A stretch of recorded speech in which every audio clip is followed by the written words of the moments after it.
One of the groups that we buy from in Bangladesh is called Bagdha Rope and Twine. They're located in southern Bangladesh near a little town called Agailjhara. And Bagdha is actually a village itself. I first traveled to Bagdha in 1983 when I was living in Bangladesh, and I traveled with one of my colleagues whose name was Shah Jahan Mia. We traveled overnight on a ferry to Bagdha from the capital city of Dhaka. It took us more than 24 hours to get there.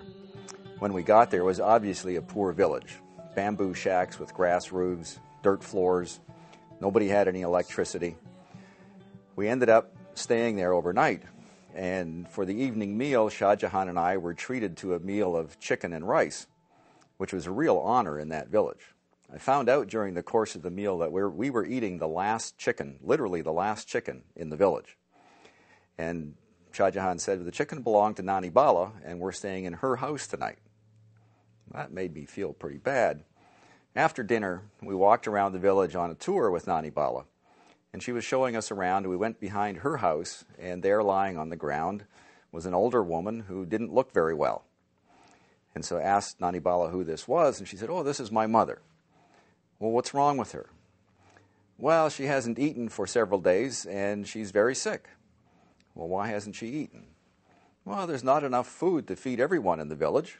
And she said that since she was old and going to die soon anyway, she would choose not to eat so that other people could. Next morning we got up and we found that during the course of the night, Nani Bala's mother had died. Shah Jahan turned to me at that point and he said, well, do you think these people are poor enough for us to work with? And then he embarked on a program to help these people to learn how to make rope and twine out of hemp. We decided that hemp was a product that grew near Bagdha, that women could learn how to do this, and they started to make rope and twine. To me, this is something that is very important because it continues to provide a regular income and provide hope for the future for these women in Bangladesh. There's now more than 100 women working at Bagdha Rope and Twine. And we were talking to the group of women, and Nani Bala was very proud to tell us that her daughter was the supervisor of a small group of women at Bagdha Rope and Twine. And I asked her, well, what happened to your other daughter? Because I knew she had 2 daughters. And she said, oh, she's not here. She went to school and she became a doctor. She only comes home once a month or so.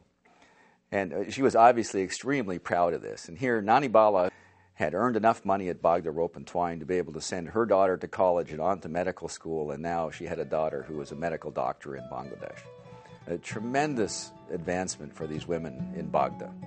It continues to provide income for other people like Nani Bala so that they can send their kids to school and they can have hope for a much better future.